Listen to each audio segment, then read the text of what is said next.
داس یو شخص راغواړمه چې له مودونه ورته سترګې په لارو نو بلا تاخیر د کابل ولایت نه راغلی او ښاغلی مېلمه د علمي افق څخه د راختلو ستورو په قطار کې د شفق ځلانده ستوري د دیني هیلو سلاکار نوجوان عالم د جامع محمدي کلی سمرقند مدرس نامتو او چمتو عالم شيخ الحديث والقرآن عبد الحميد الحماسي فقراء ادب و احترام سره بلنه ورکوم چې د مک طرف ته خپل نازنین قدمونه راوچت کړي او حاضرینو ته خپل اظهار د معافي ضمیر وکړي. جناب شيخ الحديث عبد الحميد حماسي صاحب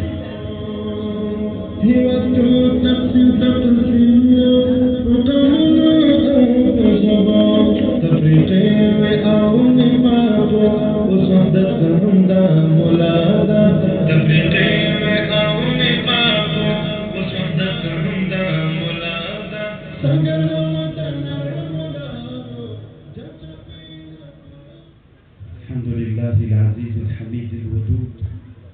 والصلاة والسلام على صاحب اللواء والشفاعة والمقام المحمود. أما بعد فقد قال الله سبحانه وتعالى في محكم كتابه بسم الله الرحمن الرحيم يريدون ليطفئوا نور الله. تقولون مخي ولنا السلام عليكم ورحمة الله وبركاته. دویم مولوی صاحب محمد عمران او د مدرسې ټولو اراکینو ته د سربندي مبارکي وایم، خصوصا حافظانو ته او حافظاتو خویندو ته چې د جامعې نه د دورې حدیث نه فارغانې شوي الله پاک دې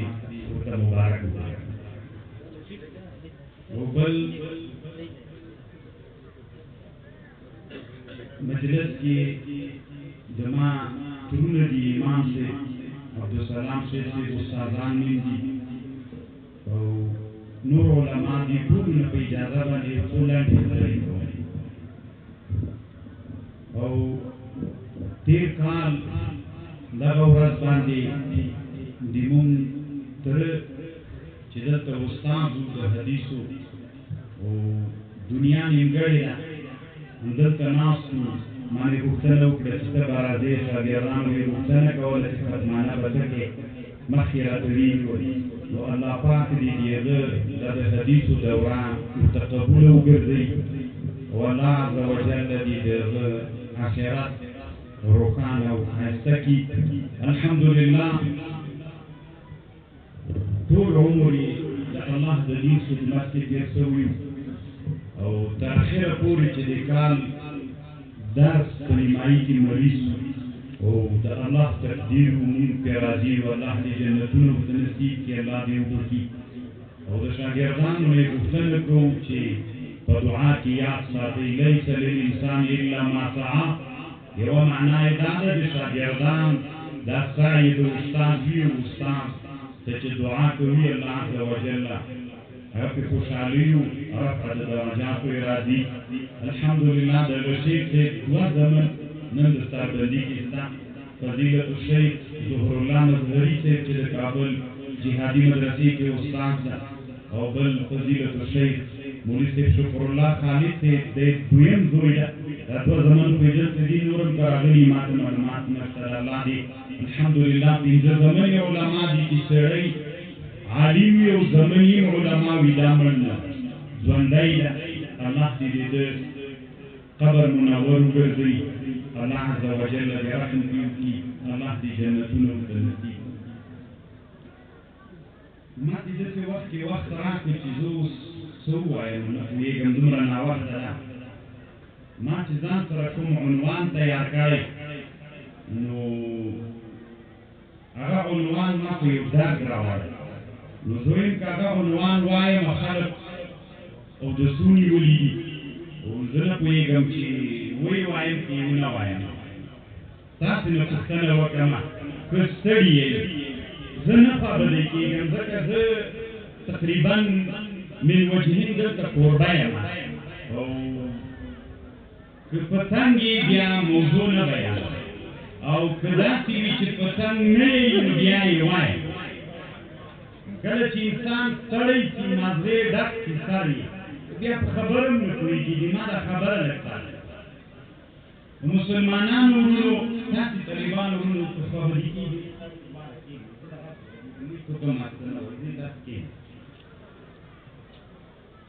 مننه الله دې ښه درکړي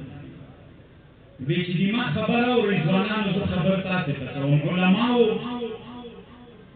او ځوانانو د مکتب او د مدرسې ځوانانو بیا تاسې خبر کوم ډېر مې خبر اورئ تر اخره بیا را سره متوجه شئ چې سره پوه شي د ما د خبرې عنوان ده د ابلیس پارلمان او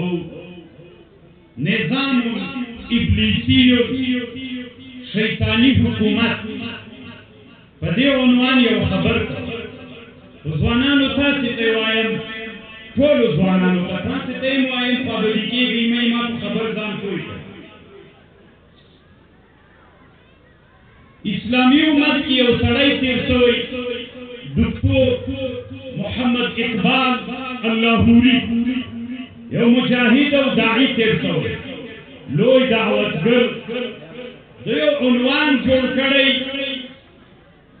پارلمان ابلیس د ابلیس پارلمان په دې کتاب کې یو خبره لیکلې یو ورځ ابلیس کې خپل نظام دپاره یو شورا جوړه کړې ابلیس او شیطان د خپل حکومت دپاره یو پارلمان شورا جوړه کړې د شورا ته د پارلمان غړي ټاکلي او دا غړي به دلته راتلل مجلسونه به یې کول یو ورځ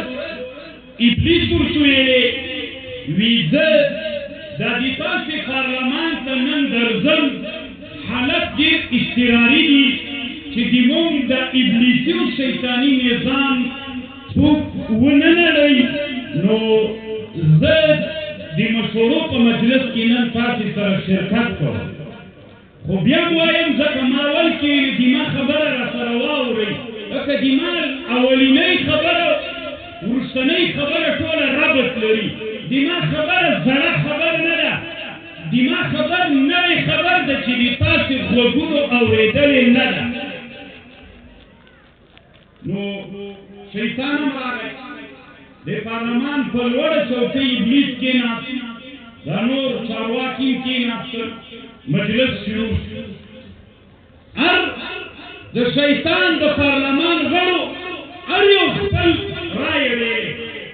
نو شیطان خو ډېر عمر دنیا کې تېر کړی ډېرې تجربې لیدلي د فرعون حکومت یې لیدلی د نمرود حکومت یې لیدلی د کردي حکومت یې لیدلی د اشرف غني حکومت یې لیدلی د شاهجهان حکومت یې لیدلی د دنیا د چنګیز خان د هلاکو خان حکومت یې لیدلی ټول عمر یې له تجربو نه راخیستلی چې دا خبرې واورېدلې یو خبره یې وکړه د ټولو رایې واورېدې په ټولو رایو باندې یې فیصله وشوه یوه خبر درته کوم دا ټولو رایې یې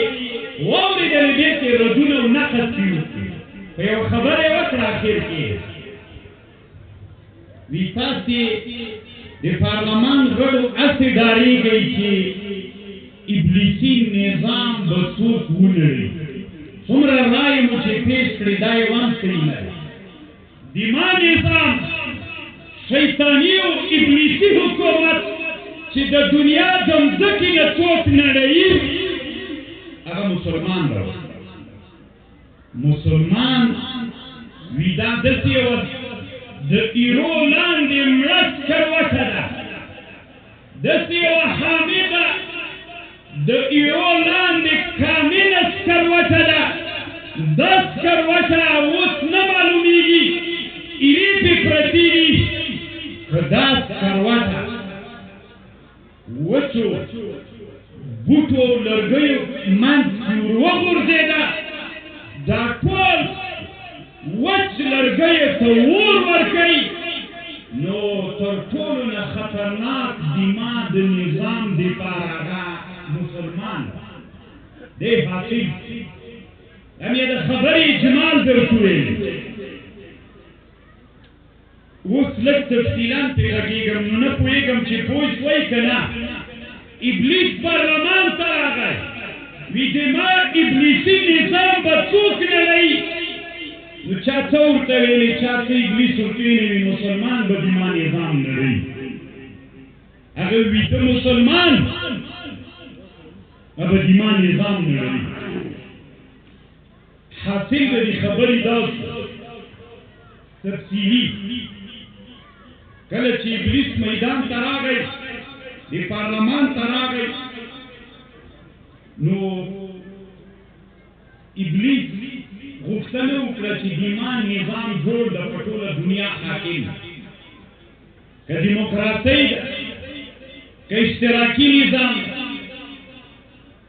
که علمانیت که جمهوریت هر د اسلام نه دی غیر ټول نظامونه ابلیسي نظام ده په خپل نظام کې راجمع کړي نو ده ورته ویلې د ابلیس وی خطر ډېر متوجه چې دما نظام ولري نو ما ته مشوره راکړئ چې دا نظام وساتو نو یو غړي د پارلمان غږ وی جمهوریت دا یو نوی نظام را پیدا شوی دنیا کې او دا ډېر خطرناک نظام دا نظام زموږ نظامونه نه لري دا ابلیسي نظامونه نه لري دا جمهوریت په وده روان ده ورځ تر بلې نه په دنیا کې مخ ته ځي بله ورځ د افغانستان اولنی رئیس جمهور چې جمهوریت نظام راغی سردار داود خان له هغه نه مخکې جمهوریت نه و په نوره اسلامي دنیا کې جمهوریت نظام نوی راوټوکې د پارلمان یو غړي ورته ویل ابلیس ته د شورا غړو ته وي ډېر خطرناکه جمهوري نظام دا زموږ ابلیسي نظام له منځه ویونیسي شیطان غلی مات ته هېڅ هم نه وي د پارلمان یو بل غړي غږ پرې راوکړه وایي نه ته مه ورخطا کېږه جمهوري نظام دا د حکومت دپاره یو لباس ده د حکومتولۍ لپاره یو پوښ ده جمهوریت په ظاهره باندې مخ یې ډېر ښایسته ده خو باطن یې داسې تیاره ده داسې له نجاستونو او له کینو نه ډک ده چې تر چنګیز خان نه یم بد باطن نو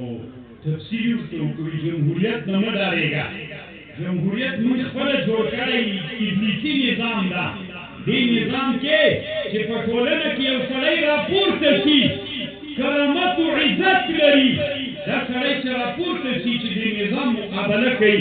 یو قانون ورکوي یو حکومت یو قانون مقابله کوي نو هلته خو جمهوري نظام خو دا معنا چې د خلکو حکومت په خلکو اکثر خلکو چې څه ویلي هغه به منل کېږي نو دا یو ملا به راجیب شي د نیازیو په کلي کې ما به وایي چې دغه ناروا موږ نه منو چې دی وایي نه یې منو هلته به اکثره خلک راپورته شي چې موږ یې منو دی به کېږي ځکه د جمهوریت معنا هم دا ده د خلکو حکومت په خلکو اکثر خلکو چې څه ویلي هغه به کېږي که ویلې زنا روا بس روا دي که ویلې رواتت روا دي که شراب روا دي مخه شیطان راغلی ناست ده بل غږ پرې کوي دا نه مه ډارېږه دا جمهوریت دا د ابلیسي نظام یو فورموله ده چې مخته کېږي هېڅ خواله ده نه یو بل وکیل غږ راوکړ د پارلمان غړي وایي نائب د مجلس باندې شیطان نائب هم ټاکلی په دې مجلس کې د پارلمان نائب هغه باندې غږ یو یهودی را پیدا شوی یو بل یهودی را جګ شوی اوس عصر کې یو نظام جوړ کړی چې هغه نظام اشتراکي نظام ده نو هغه نظام حکومت هم ورځ تر بلې نه مخته روان هغه فکریه لوړېږي هغه فکریه دما نظام را رنګ ابلیسي نظام را رنګ کله چې امام صاحب ته معلومات وي امام صاحب چې کله روسان راغلل د چا په وخت کې دلته اشتراکي نظام عملي د کمونیستانو د زمانو کې کارمل په کوم بلاو د کارمل زمانه وه چې په هغه زمانه کې اشتراکي نظام دلته راوړل شو چې که د چا دوه ښځې وي یو به بل چا سره شریکوي که مال د ډېرو شریکېږي ځکه تقسیم کړئ که نه سپین ږیري وي تاسې به خو یاد وي هغه زمانه کې هغه چا چې لاس چې ربم ځکه د ورځې نیمایي به بل کوي بل د پارلمان غړي غږ راوکړو وی نایب د پارلمان نایبه زموږ ابلیسي نظام د چا نه لاسته ړنګ نه شي د اشتراکي نظریې د لاسته ړنګ نه شي بل ورته نه له دې نه ړنګېږي نو پوښتنې وې ابلیس ته اراوې ټولې واورېدل شي چې ابلیسي نظام د ړنګېدلو عامل به څوک په مستقبل نو هر چا خپل رایې وي ابلیس ته ویلي چې ته اوس وغږېږه ته خو د ټول نظام واکمنو بادشاه یې او تا تجربې ډېرې کړي دي ته ووایه چې دا ابلیسي نظام به څوک ړنګوي نو ده ورته ویلي وی ما چې څومره فکر کړی ما چې څومره دې ځان سره فکر کړی ابلیسي نظام چې ړنګېږي د مسلمان د لاسه ړنګېږي دنیا کې د ابلیسي نظام مخه چې څوک نیسي مسلمان دی که مسلمان د ابلیسي نظام په مقابل کې راپورته شو دیموکراسیت جمهوریت اشتراکیت دا ټول به مسلمان له منځه وړي دلته اشتراکیت چا له منځه وړی د افغانستان مسلمانانو اشتراکیت کارمل چا ومنه مسلمان دلته جمهوریت او دیموکراسي او علمانیت چا ومنه که مثال یې ده دوه انسانانو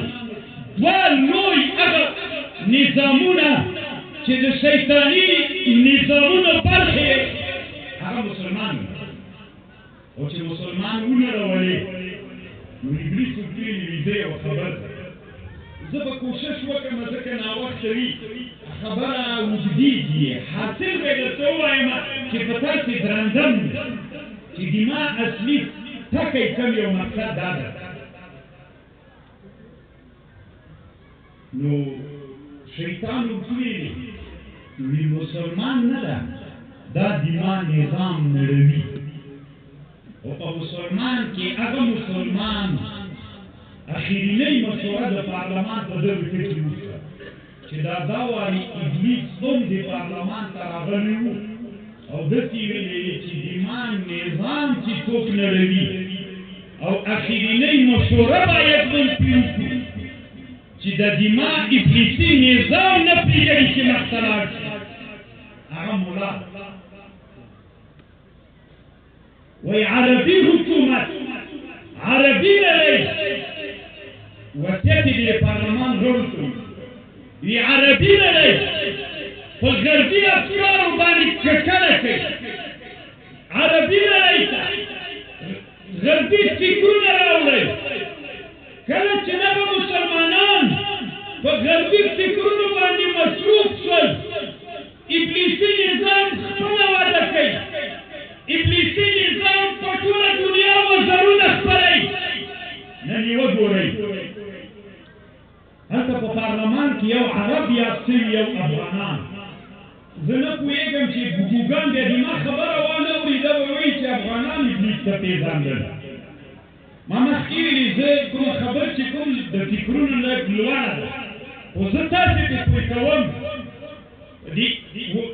مجلس چې ختمېده په دې مجلس کې دوه انسانانو یادونه وشوه یو د افغانانو یو د عربو اقبال لاهوري وایي په سیالکوټ کې زېږېدلی مسلمان ده اقبال لاهوري یو لوی داعي و دعوتګر د اسلامي امت تېر شوی دی وایي اخرینۍ مؤامره د ابلیس د لښکرو د اسلام په ضد باندې چې وشوه دوه قومونه یاد کړل عربي نړۍ ته غربي فکرونه راوړئ چې غربي فکرونه راغلل خپل ابلیسي نظام راغلی تاسې نه پوښتنه کوم نن په سعودي باندې که تاسې دا خلک ډېر په سعودي کې ستا نن د سعودي په حکومت ابلیسي نظام خپور ده که نه هلته فکریه ګردي راغله که رانغلله هغه مسلمانان چې په سعودي په ټوله عربي نړۍ کې نن دي هغه مسلمانان ویده شول د هغو مسلمانانو افکارو ته د هغوی ټولنو ته غربي فکرونه راوړل شول نن د غزې د مسلمانانو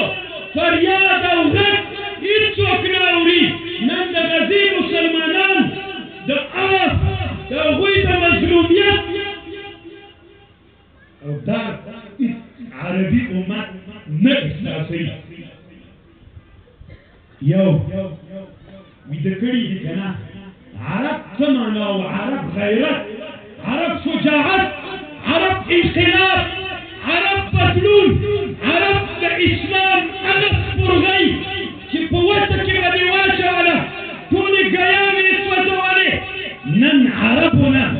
روحیه د اسلامیت حمیتو نن ویستل شو نن د عربي نړۍ اسلامي امتونه د اسلامي امت عرب عربیت نه دي پاتې د غزې غږ نه اوري دیوالونه بند دي پل دیوالونه یې ترې راچارتېر کړي او داسې تربیت کړي چې یو مسلمان هم له غزې دروا نه وړي ځکه دغه مسلمانان دي چې سراري دي سپرغۍ دي د ایرو لاندې سکروټي دي که لاړل مصر ته د رفح د لارې نه واوښتل نو هلته یو انقلاب په سینا کې په مصر کې پیدا کېږي او مسلمانانو کې د انقلاب راشي یو او شیطان په هغه معامره کې چې ضد الاسلام یې وکړي یو د افغانانو یادونه کړې داسې ویلې دما ملګرو او د پارلمان غړو یوه خبر مې بل هم درسره واورئ هغه وایي دا ده چې په افغانانو کې دیني غیرت ډېر په افغانانو کې دیني غیرت وایي ډېر ده وایي د دې علاج وکړي شیطان کافر چې ټول عمر یې حکومتونه چپه شوي او راغلي لیدلي اخرینۍ فیصله خپل پارلمان ته ابلیس یوه خبر دا کړې چې افغانان دنیا کې هغه دیني غیرت اسلامي ننګ لري کوشش وکړئ چې دغه غیور قوم چې افغانان دي د دوی نه حمیت او اسلامي ننګ وباسئ نو پوښتنه یې ترېنه وکړه د پارلمان یو غړي وي څنګه یې تېر وباسو ټولې لارې لار ورسرې وي دا ملا کافر تېر وباسئ دا ملا یې ویده کوي دغه ټولنه چې په حمیت او په غیرت پرېښودلې دغه امت کې چې حمیت او د اسلام شعلې بلې دي کله چې اشتراکي نظام راسي ملا یې په مقابل کې د جهاد او د تضحیې او د قربانۍ اعلان وکړي ملت یې تر شا ودرېږي داسې قربانۍ ته انسانان تیار شي چې هغه نظام دړې وړې شي داسې دړې وړې شي چې د اتحاد جماهیر شوروي مات شي کله چې علمانیت دیموکراسۍ راشي بیا ملا غږ راپورته کړي یو له هغو داعیانو نه چې دغه سرزمین کې د ابلیسي نظام په مقابل کې مقابله وکړه شهید استاد یاسر رحمه الله او د دغه لوګر یو بل مجاهد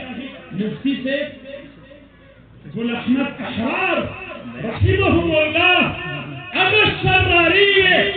هغه سپرغۍ وې چې دغه ټولنه کې ول دغه ټولنې یې په حرکت و انقلاب راوستې شپه ورځ یې شل کاله د علمانیت د دیموکراسۍ په مقابل کې مقابله وکړه نن د اسلام بیرغ دلته واکمن وګرځېده ابلیسي نظام یې پرېنښوده چې په دې مځکه باندې ابلیسي نظام حاکم شي او ابلیس ورته ورته ویلې چې افغاني ټولنه د حمیت د ننګ د اسلامیت ټولنه ده که غواړئ چې د دې ټولنې نه د حمیت او ننګ ورک کړئ ملا یې ویده کړئ ملا ته یې پیسې ورکړئ ملا ته یې غټه چوکۍ ورکړئ ملا ته یې ودونه ورکړئ ملا یې وغولوئ دغه ټکی چې عربي شیطان استعمال کړی زه به یې درته ووایم د پارلمان غړي د ابلیس نه پوښتنه وکړه چې د افغانانو د حمیتو د ننګ خلک دي فما علاجها څوک چې دلته ابلیسي نظام راوړي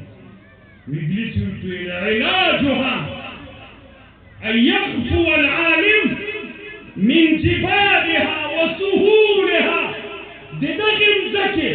د افغان د مځکې ملا او عالم علامه ابو الحسن علي الندوي یو کتاب جوړ دوه کتابونه جوړ کړي دي که علما ګوري یو من نهر کابل الى نهر یرموک په دې کتاب کې مولا ټکی ذکر کړی او یو روائع اقبال لاهوري په دې کتاب کې بیا عالم ټکی ذکر کړی مولا وی چې مولا د دې افغانانو لغره او اواري مولا ویده نکي ورکی نکي دا ټولنه په حمیت او په ننګ بفاتي که دلته بل کافر راځي که دلته بل کافر راځي چې مولا ژوندی وي مدرسه موجوده وي انقلاب و تضحیې و قربانۍ ته انسانان هڅوي ابه مولا شیطان ورته ویلي په ټوله دنیا مې بادشاهي خپره ده یو افغانان پاتې تاسو خو ګرځئ که نه حسیبانو ګرځېدل یې که نه د امارت مسؤلینو ده چې بادشاهي راغلې په دې دنیا خو ګرځئ که نه هلته اسلام ویده ده حمیت و ننګ نشته په ټوله عربي نړۍ باندې غزه ته نه پاتې ده خو په غزه کې لا حمیت و ننګ شته د سې شنبې په ورځ باندې د خان یونس د غزي یو ځای د خان یونس نومېږي هلته مې د غزي تاسو سره خبرې کولې انلاین خبرې مې ورسره کولې پوښتنې مې درنه کولې خیمو کې وو ما ورته ویلې حالات څنګه دي وی لوږه ډېره هم وایي غزه تباکو تاسې ووځئ د رفح له لارې نه متر او ټوله غزه بمباروي څوک هم ژوندي نه پرېږدي څومره تاثیر دی دغه خبرې لکه د نن عصر د ابلیسي نظام مشر ټرمپ او وایي چې نتنیاهو چې ورغلي نو تاسې به لیدلي کله چې ورسره راووتو ډېرې خوشحاوته وي دا یوازینۍ لار د غزې ده چې ټول انسانان وباسو پس له غزه جهنم جوړ کړو په خلکو څه تاثیر کړی وځئ پرېږدي دا وطن ویت کړه مینه ته مه راته وایه خلک راته وایي خلکو څه روحیه ده یعنې دا ما خپله د سې شنبې په ورځ تقریبا یو ساعت خبرې سره نرحان راته ووایه وی هېڅکله نه هلته حمیت ژوندی ده هلته اسلامي ننګ شتون لري هلته ملا وو هلته شهید اسماعیل هنیه وو انسان وو هلته حماس د اسلامي تنظیم مؤسس شهید شیخ یاسین رحمه الله وو د دې تنظیم مؤسس په پښو شمس مولا و عالم شیخ شهید اسماعیل هنیه رحمه الله موجود و پښو شمس خو زړی متحرک د کورک چرما غوندې کلک انسانان یې وروزل هېڅ معنا ته د کفر په مقابل نه تسلیمېږي د فلسطین ټول غیرتیان نه دي داسې د طریق خبرې فلسطین کې نابلس او نور ځایونه دي هغه هم بېغیرتان دلته یو بل کافر ده چې موږ د کافر ویلي یم څه ورته وایي عباس چې نومېږي خبر محمود عباس هذا فلسطين واثمان هذا داخل يوم ولايات ده غزه هغه ټول تفریقي وی دي غیرته جمهوریت بخور د خدای وسپرغي وسکروته د اسلام د ایرون راوتل سکروته د ټولنې ته ورغلي دي حمیت الانقلاب راوړي وطن دي خاوري سقول الاسلام التي يريدون وطن دي خاوري خو بیا د قدرت د عبادتۍ د بیت الله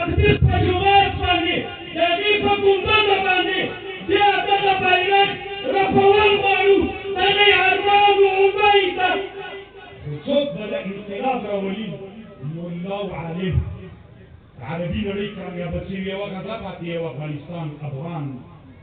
څه وخت وایي دا ارمان پوره کېدلی شي چې مولا ویده کړي مولا صاحب د دې تا خپله خوښه ده نور ما د شیطان د پارلمان کې جاسوسان درلودل دوی ناسته چې کړې وه تا ته مې راوړه در ټولې ویلې چې د پارلمان غړو د ابلیس دغه باندې مشوره کړې چې مولا د ټولنې ورک کړي مولا باید ټولنه کې نه وي خپل ابلیسي نظام دلته راځي بیا به دې نه شهید وي نه به دې تیارت وي نه به دې مدرسه وي نه به دې اسلام وي مولا تارګېټ ته یې نور دې خوښ که د نظام چوکیو خوند درکړي مدرسه یې پرېښودله نو ولې تا سره د ولس څه بد کړي وو ته چې دلته مدرس وي ته یې نه وې ساتلی په خېټه باندې نن چې مدرسه یتیمه پاتې شوله ته په خطه به وایې چې نو دې تا خوښه راتلونکي 10-30 کاله بیا نوی نسل به اسلام نه وي ګورئ لکه د مولا د ورکولو فنا دا لاره نه ده چې مړ یې ښه دا یې لاره ده چې واک راغی نو واک خو ډېر انسانان کولی شي خو د دې صاحب ته ټکی کې ورغلی شیخ صاحب مبارکه ته خو هغه څوک وي چې شیطان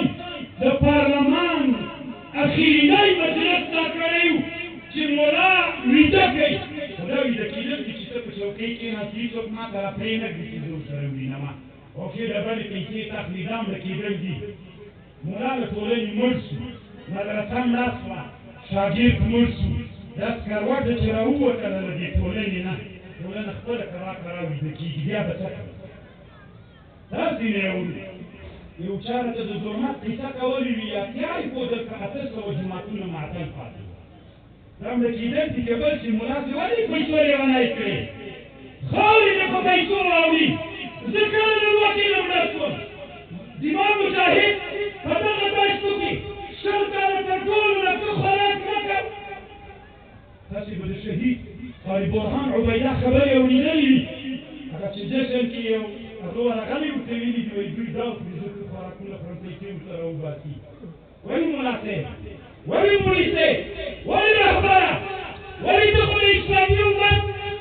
هغه تارګېټ یې چې شیطان دې په ورکولو دفاع باندې اخرینی مجلس کړی ولې مولا خوښه دي مولا که ځان دې له ټولنې نه ورک کړي ویده شي بیا ابلیسي نظام دلته راځي دا ټولنه بیا دغسې ټولنه جوړېږي ما تاسې ته مولایانو علماو د ابلیس دغه پټ پارلمان خبر راورسوه چې زه پکې وم دا اوس د امیرالمؤمنین حفظه الله یو فرمان راغلی تاسې به اورېدلي وایي په ټولو مکاتبو کې دي وایي پګړۍ څوک عملي دي زه یوه پوښتنه کوم دلته په مرکز کې داسې یو څوک به نه وي چې وظیفه ولري او د تذکرو پورې تړاو ولري تذکرې چې کړي تاسې نه مې پوښتنه وکړم زه ما پرېږدم پلار مې پرېږده د نیکه تذکره مې ورسره وګاټي هر څوک چې دلته مجلس کې ناست دی وایي نیکه د دې ټولو مجلس کې ناستو خلکو لیکونه وګورئ عکسونه یې چې هلته په هغه کې دي کتابچو کې پګړۍ شته که نشته شته که نشته جواب خو راکړئ ولې ویده یې شته که نشته زه د دغه دیموکراسۍ خلکو ته یوه خبر کوم هرات کې یو ځای د اسماعیل خان جوړ کړی ډېر اگر چې اوس امارات هغه لرې کړي هلته داسې بوتان یې جوړ کړي دي بوتانو ته د هر قوم یو سړی مثلا په افغانستان کې د ازبکو صورت سره کمته ده لباس یې ده پښتون سره کمته ده فارسیبان څنګه ده او نورستانی څنګه ده هغه یې ته جوړ کړي د هغې عکسونه انټرنېټ کې شته ځکه زه په ده زمانه کې چې دا بوتان دلته ولفظ ورغلی هلته افغانستان کې ټول قومونه څوک لري پګړۍ لري نو اوس همدغه جمهوریت پتلون یعنې زما درې خبرې وکړلې ما هم پرېږده پلار مې پرېږده نیکه دي د ټولو دلته ناستو خلکو زمونږ نیکونو پګړۍ وهلې که یې نه وهلې ټول پګړیوال وه که نه وه تېر جمهوریت کې چې دلته پتلون چې غربي فکر مخکې تاسو ویلې عربي نړۍ شیطان په پارلمان کې یوه دا ورته ویلې عربي نړۍ په غربي افکارو په کار کوي مونږ ته پتلون نیکټایي راوړو که نه دغه لوګر کې ما ته یو څوک ووایي ویده کېږئ ما ویل خو لوګر خو مو لیدلی که نه دلته مکتبونه ول که نه ول په دغه شخصي مکتبونو کې نیکټایي او پتلون لازم و ضرور و که نه یو څوک ما ته ووایي چې ما په سترګو لیدلې که ویده وی که مېلمانه راغلي یې تاسې اوس نه ښیم د جمهوریت زمانه دلته کوم شخصي مکتب و دلته یو شخصي مکتب زه فکر نه کوم ځوانه ته چېرته اوسېدلې کوم ځای نه راغلی تا ته وایم تاسو مېلمانه یې دغه لوګر کې چې شخصي مکتبونه او پتلونه او نیکټایي ضرور وه که نه په غزني کې وه که نه په خوست کې وه که نه په لوګر کې وه که نه په ټول افغانستان کې وه که نه نو نه پتلون دماغ څوک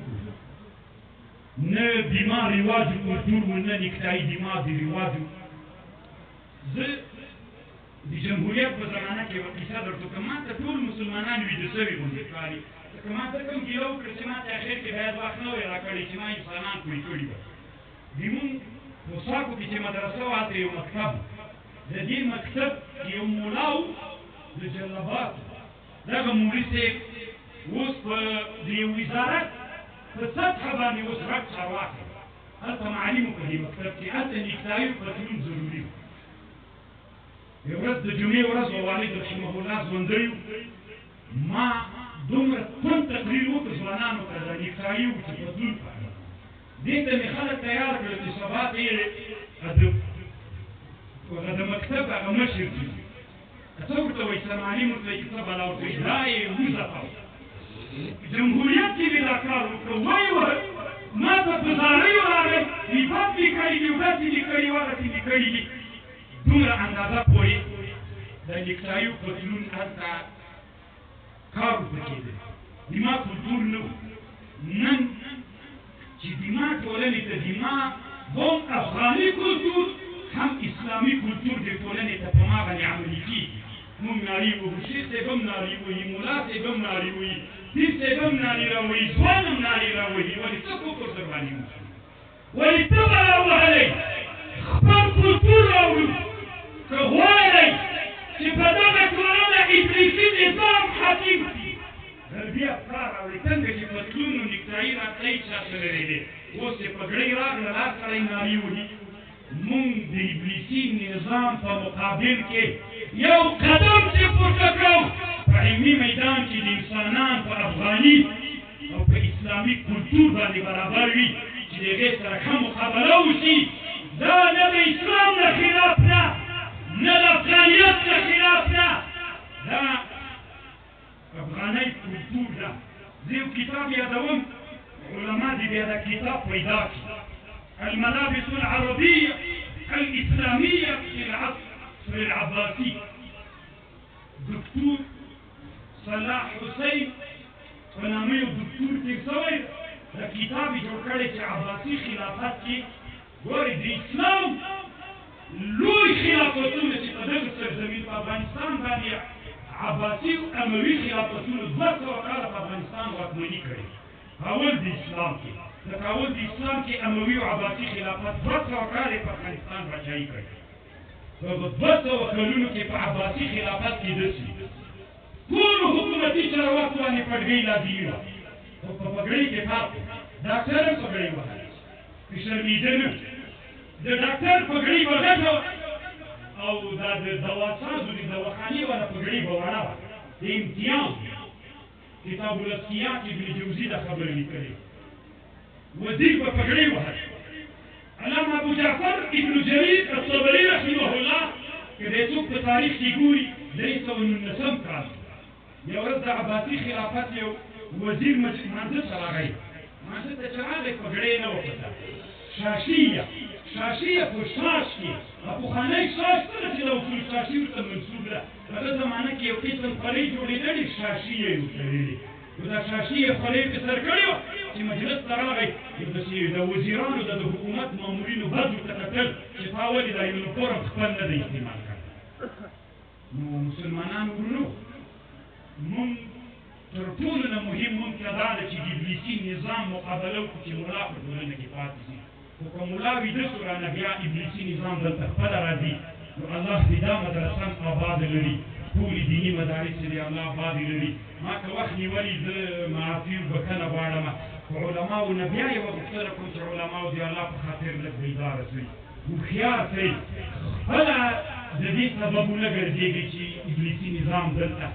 حاکم وګرځېږي زه دغه جلسې د جمهوریت زمانه کې راغلی د نیمایي نه ډېر زیات فرق ده که نه چې صاحبانو د نیمایي نه ډېر فرق ده دې ته که کمزوري فکر وي لیوني نه یو نصیحت مو نقد مو د اصلاح په خاطر ومنئ که الله عز وجل نه مو دا غوښتنه وکړه